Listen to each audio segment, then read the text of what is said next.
जय श्री राम। स्वागत है हमारे चैनल जय मां शेरुणा पर। आज हम चर्चा करने वाले हैं लग्नेश व भावेश, जो भाव के स्वामी हैं और लगन के स्वामी हैं, इनके बारे में।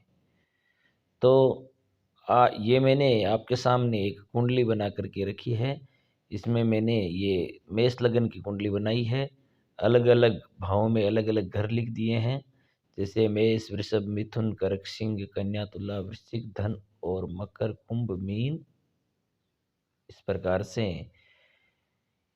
अब मेष लगन का जो स्वामी है वो मंगल है, और मंगल यदि अगर सप्तम भाव में जाकर के विराजमान हो जाए, यानी कि शुक्र की राशि पड़ती है सप्तम भाव में, तो यदि अगर मंगल सप्तम भाव में विराजमान हो जाए, तो मैंने ये ऊपर श्लोक लिखा है, लग्नेश सप्तमे यस्य तस्य भार्या न जीवति, प्रवासी च विरागी च पिता तस्य ऋणी भवेत्। लग्नेशोऽभ्युदितो लग्ने मृत्युपोस्तं गतो यदि जीवत्येव तदा अवश्यम शस्त्रविद्योपि मानवः। इसका अर्थ है कि लग्नेश सप्तम भाव में विराजमान हो जाए, यानी ठीक नीचे के भाव में, तो उसकी भार्या जीवित नहीं रहती है। जैसे शादी होने के बाद में उसकी भार्या 5 साल 10 साल बाद में मर जाती है, और उसकी सारी कामनाएं निष्फल हो जाती है। जैसे कोई भी वो मन में विचार करता है या कोई कामना करता है, तो वो कामना उसकी पूर्ण नहीं होती है। और पिता तस्य ऋणी भवेत्, यानी उसका पिता है वो जीवन भर ऋणी रहता है, दूसरों का कर्जा चुकाता रहता है। उसके बाद में लिखा है, लग्ने सोभ्युदितो लग्ने है। लगन का जो स्वामी है वो लगन के अंदर उदित होकर के विराजमान हो, और मृत्युपोस्तम गतो यदि, यानी कि मृत्यु स्थान यानी अष्टम भाव का जो स्वामी है वो अस्त होकर के विराजमान हो, तो जीवत्येव तदा अवश्यम, यानी कि वो बच्चा अवश्य ही जीवित रहता है। शस्त्र विद्योपि मानव, यानी वो शस्त्रों का छेदन करने पर भी नहीं मरता है। इस प्रकार से ये लगन भाव का फल है। अब आगे हम जानेंगे। अब हम चर्चा करेंगे धन भाव के बारे में। जो दूसरा भाव होता है, इसे धन भाव कहते हैं। ये हो गया लगन, और ये हो गया दूसरा भाव। दूसरे भाव को धन भाव कहते हैं।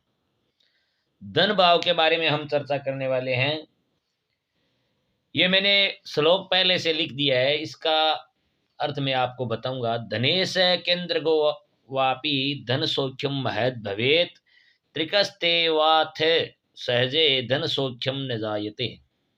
यानी इसका अर्थ है, जो धनेश, जैसे कि हमारी मेष लगन की कुंडली है, तो धनेश हो गया हमारा शुक्र, क्योंकि दूसरे नंबर में आएगी वृषभ राशि। उसी प्रकार जैसे वृषभ लगन की कुंडली है, तो दूसरे स्थान में आ गई मिथुन राशि। इसी प्रकार जिस लगन की कुंडली है उससे आगे वाली राशि है वो धन भाव में आती है, और उस राशि का जो स्वामी होता है वह धनेश कहा जाता है।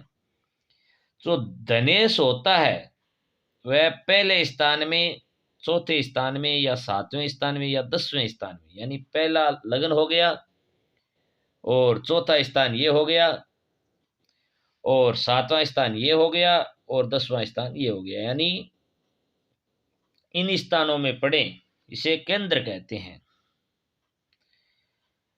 इन स्थानों में पड़े तो वह धनवान हो, और 3, 6, 8, 12, 3, 6, 8 और 12 इन स्थानों में पड़े तो वह धन के लाभ से वंचित हो। इस प्रकार धन भाव का फल कहा गया है।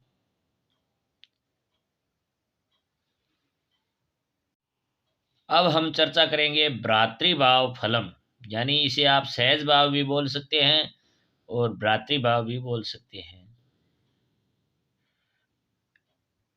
अब इसमें श्लोक में लिखा है, सहजे सहजाधीशे भ्रातृसौख्यम प्रजायते, केन्द्रपि तद्बहु ज्ञेयम त्रिकस्ते चा शुभम भवेत्। यानी कि ये जो हमारी कुंडली है इसमें ये लगन हो गया, और दूसरे नंबर का जो भाव है इसे धन भाव कहते हैं, और तीसरे भाव को कहते हैं सहज भाव यानी भ्रातृ भाव। अब ये तीसरे स्थान का जो स्वामी है, जैसे कि यहाँ पे सिंह राशि आ गई, तो सिंह राशि का स्वामी कौन है? सिंह राशि का स्वामी सूर्य है। तो यहाँ पे जैसे आ गई कुंभ राशि, कुंभ राशि का स्वामी कौन है? शनि है। तो उसी प्रकार जो इसमें राशि आएगी उस राशि का जो स्वामी होगा वही सहज भाव का स्वामी होगा।